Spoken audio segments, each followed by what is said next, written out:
అందరికీ నమస్కారం అండి.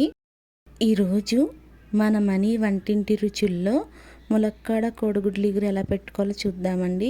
దీనికోసం స్టవ్ మీద ఒక ప్యాన్ పెట్టుకుని ఒక 4 స్పూన్లు ఆయిల్ వేసుకొని, ఆయిల్ హీట్ అయినాక ఒక పావు చెంచా పసుపు వేసుకొని ఒకసారి కలుపుకొని ముందుగా ఉడకపెట్టుకుని పక్కన పెట్టుకున్న కోడిగుడ్లు వేసుకోవాలండి. నేను ఇక్కడ 5 కోడిగుడ్లు వేసుకుంటున్నాను.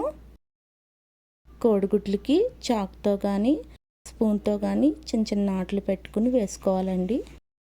లేకపోతే కోడిగుడ్లు పేలే అవకాశం ఉంది. అందుకే 4-5 నాట్లు పెట్టుకుని వేసుకుంటే కోడిగుడ్లు పేలవు. ఇలాగా కోడిగుడ్లన్నీ ఫ్రై చేసుకొని ఒక గిన్నెలోకి తీసుకుని పక్కన పెట్టుకోవాలి.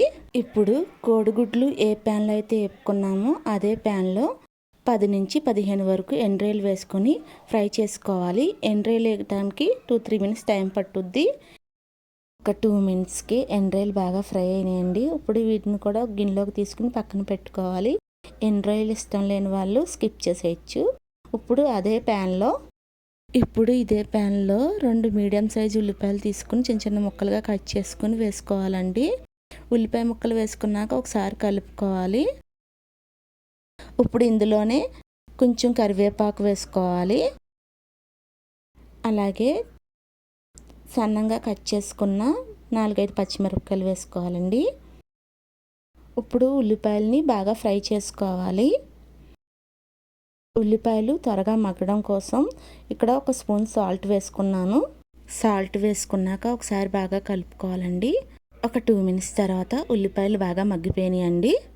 ఇప్పుడు ఇందులో ముక్కలుగా కట్ చేసి పక్కన పెట్టుకున్న ములక్కాడ ముక్కలు వేసుకోవాలండి. నేను ఇక్కడ 2 ములక్కాయలు తీసుకున్నాను. ములక్కాయలు వేసినాక ఒకసారి అంతా బాగా కలుపుకోవాలి. ములక్కాయలు వేసిన వెంటనే వాటర్ పోయకుండా ఇలా కొంచెం ఆయిల్లో ఫ్రై అయినట్టు ఒకసారి ఫ్రై చేసుకుని మూత పెట్టుకోవాలండి. మూత పెట్టుకుని బాగా మగ్గనివ్వాలి. ములక్కాయలు ఇలా కలర్ చేంజ్ అయ్యే వరకు మగ్గనిచ్చుకుంటే ములక్కాడ టేస్ట్ చాలా బాగుంటుంది. ఇప్పుడు ఇందులో ఒక 1/2 స్పూను పసుపు, అలాగే 1.5 స్పూన్ కారం వేసుకుని ఒకసారి బాగా కలుపుకోవాలి. అంతా ఒకసారి బాగా కలుపుకున్నాక ఒక 1/2 గ్లాస్ వరకు వాటర్ పోసుకోవాలండి. వాటర్ పోసుకున్నాక ఇప్పుడు ముందుగా ఫ్రై చేసి పక్కన పెట్టుకున్న కోడిగుడ్లు కూడా వేసుకోవాలండి.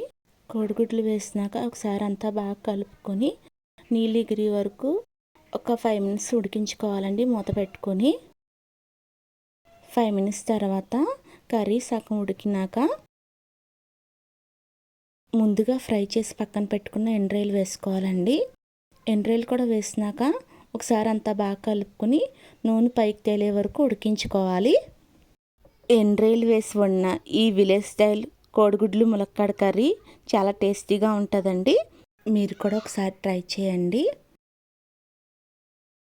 ఒక 5 మినిట్స్ తర్వాత కర్రీ ఉడికిపోయిందండి.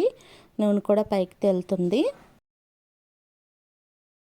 ఇప్పుడు స్టవ్ ఆఫ్ చేసుకొని సర్వ్ చేసుకోవడమే. మీకు కనుక ఈ వీడియో నచ్చినట్టయితే ప్లీజ్ లైక్ చేయండి, అలాగే సబ్స్క్రైబ్ చేసుకోండి. Thank you for watching.